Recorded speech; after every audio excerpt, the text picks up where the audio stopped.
পত্রিকার পাতায় দেখলাম বিএনপি ভাস্কর্য নিয়ে কথা বলতে চায় না।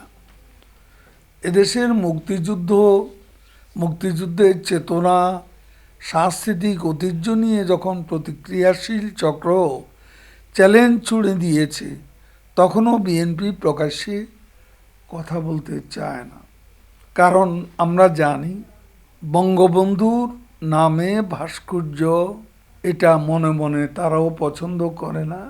এবং পছন্দ তো দূরের কথা, রাজনৈতিক কারণেই কোনো আগ্রহ নেই। কারণ বঙ্গবন্ধু হত্যার নেপথ্য হলেও তাদের যোগসাজশ রয়েছে এবং খুনিদের পুরস্কৃত এবং সংবিধানে বিচার হবে না বলে যে আইন পাশ করা হয়েছিল বিএনপি আমলে, সেটাই তাদের বঙ্গবন্ধু বিদ্বেষের মূল কারণ বলেই বাংলাদেশের মানুষ মনে করে। প্রকারান্তরে বিএনপি তাদের মুক্তিযুদ্ধ বিরোধী, বঙ্গবন্ধু বিরোধী অবস্থানকে স্পষ্ট করেছে। তারা প্রকাশ্যে এবং গোপনে উগ্র সাম্প্রদায়িক গোষ্ঠীর অপতৎপরতাকেই আসলে সমর্থন দিয়ে আসছে। আর বলবেনও বা কী করে? ভেতরে উস্কানি দিয়ে, পৃষ্ঠপোষকতা করে কোন মুখে উগ্রবাদীদের বিরোধিতা করবেন ফখরুল সাহেবরা? ধর্মকে ব্যবহার করে রাজনৈতিক ফায়দা হাসিলের চেষ্টা বিএনপি আগেও করেছে, এখনও করছে, ক্ষমতার মোহে অন্ধ হয়ে। কিন্তু মনে রাখবেন, ধর্মীয় উগ্রবাদ ফ্র্যাঙ্কেনস্টাইনের দানবের মতো আজ পৃষ্ঠপোষকতা দিচ্ছেন।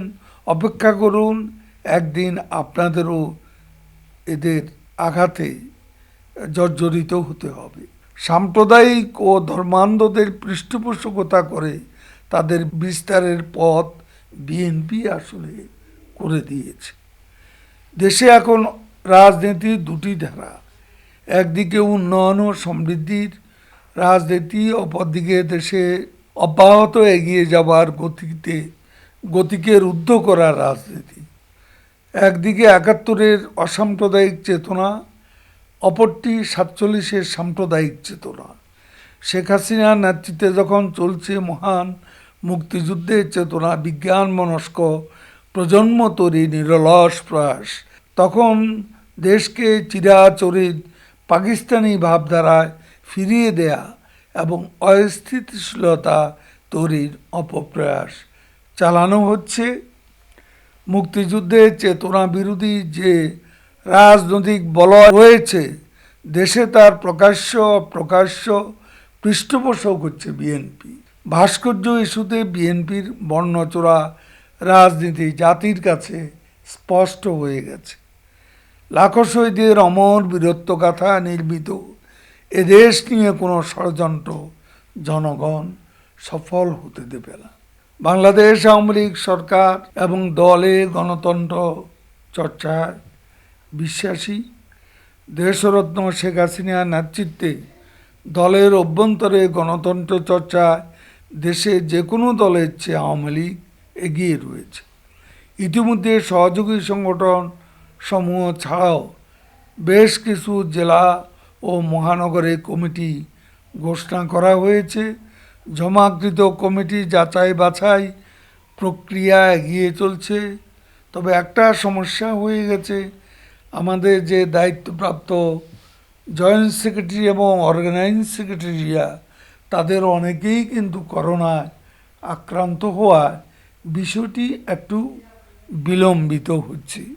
তবুও উপকমিটি আমরা ঘোষণা করতে শুরু করেছি।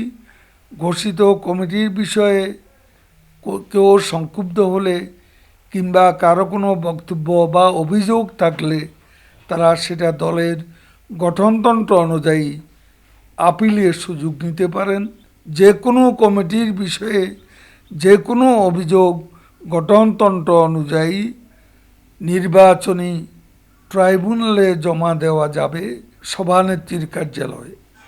দেশরত্ন শেখ হাসিনার নেতৃত্বে আমরা বাংলাদেশ আওয়ামী লীগকে আরও পরিচ্ছন্ন, জনঘনিষ্ঠ এবং আধুনিক একটা স্মার্টার দলে পরিণত করতে চাই।